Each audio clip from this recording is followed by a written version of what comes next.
This is Teresa from Rockledge Gardens. Our segment today will be on how to prune your roses. With us is Bernie Peterson, our rose grower for over 30 years here at Rockledge Gardens. In the course of the year, we like to prune our plants as flowers die, give them a little haircut and kind of keep them in shape throughout the course of the year. And then once a year at least, during the winter, we give them a kind of a heavy pruning to get clear up problems with weak branches and canes and just kind of open the plant up. Now this is still a fairly young plant, but we're going to use it as an example of an older plant.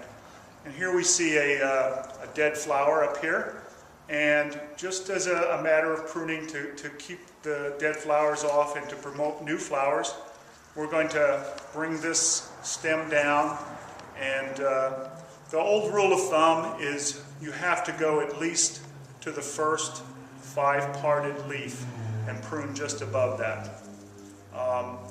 which is okay, but you can go much further. In order to get this branch sticks out way to the side, in order to even the plant out and get it a little better in shape, I'm going to take this back actually quite a bit further, right to here where this vigorous bud is growing out, and simply cut that off. Some folks get a little squeamish when it comes to pruning plants, and they make the mistake of thinking, well, I don't know exactly how to do it, so maybe I shouldn't prune it, I might hurt it.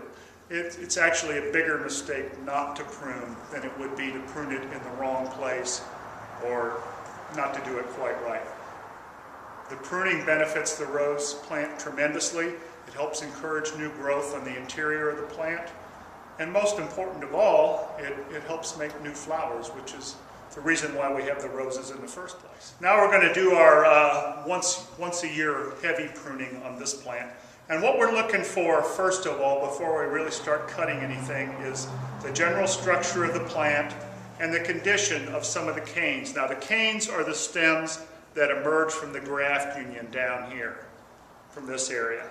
Not up here, these are branches up here. And we're just going to be looking for canes that look older than all the rest and maybe have dead spots and dead streaks, a lot of knobby growth in them, or they're skinny and weak. Typically, once a cane has got fat enough to have branches and leaves on it, that cane doesn't get much fatter throughout its life. So it's not like they're going to get fat and take over. They're just always going to stay wimpy. So I see a few right here I'm going to take off right away in the interior here, right in here.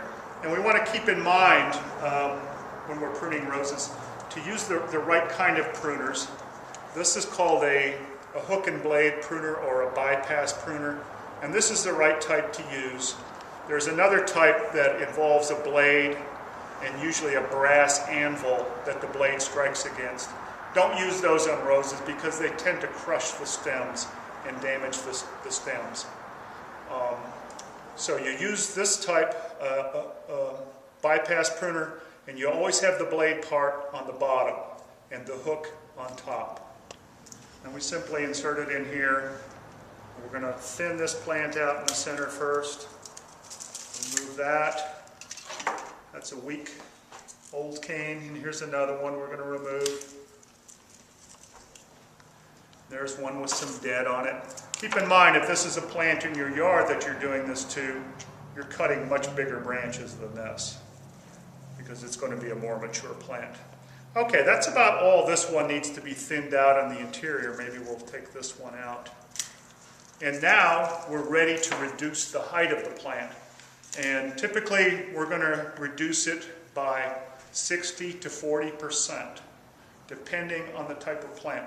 If it's a tall grower like a grandiflora or a hybrid tea, we might reduce it by as much as 50 or 60%.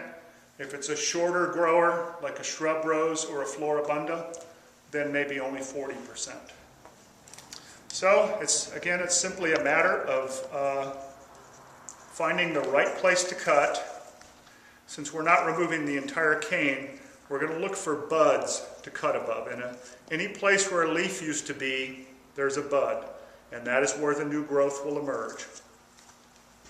So in this one, for instance, know that's a bud right there. And I'm going to cut just above that bud. Some people like to cut at a 45-degree angle. I don't think it's terribly important, but it's okay if you want to do that.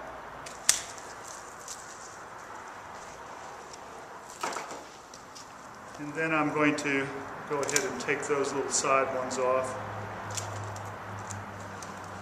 When we do a major pruning on a rose bush like this, it's usually, depending on the variety, it's going to be about 4 to 5 weeks before the plant is fully in leaf and ready to flower again. So it takes a little while, but it really improves the plant a lot. I've got a little dead streaking here on this cane, so I'm going to bring it down a little bit lower than that other one. Simplify this a little bit. Here's a nice bud on this one. I'll cut just above that. I'm just going to leave that flower on so it can open up later on. Don't have to remove that. And here we have a situation where we have crossing branches. We'd like to eliminate that at this time if we can. And maybe if this one is just a matter of untangling them. And then moving that little twig. And they're still kind of close together, so I'm going to take this one down pretty short. And leave this one up a little higher. Right about like that. Okay? And removed quite a bit, but the plant is going to be better off for it. And in 4 to 6 weeks, it'll be back blooming again. Have you ever gone out and looked at your rose bushes and seen these perfectly round holes in the leaves, as if somebody came along with a hole punch and punched holes in the leaves? Those are caused by an insect called a leaf-cutting bee. And it's kind of a pesky problem with roses. They don't actually, the holes in the leaves don't actually hurt the plant that much. They're usually not that numerous, and they don't remove that much. But what happens is the adult leaf-cutting bee will go into a rose stem.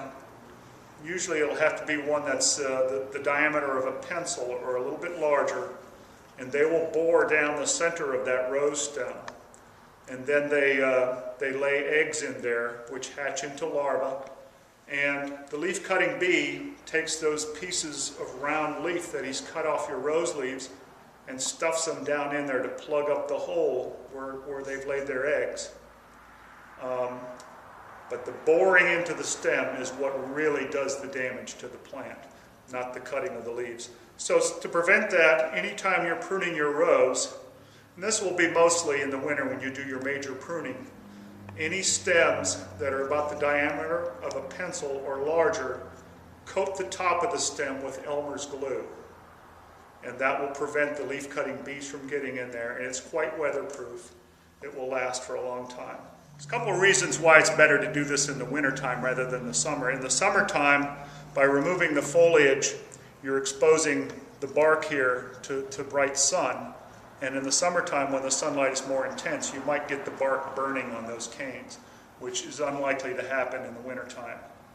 So this will get covered up with leaves within a few weeks, and they'll be good as new. Better than new.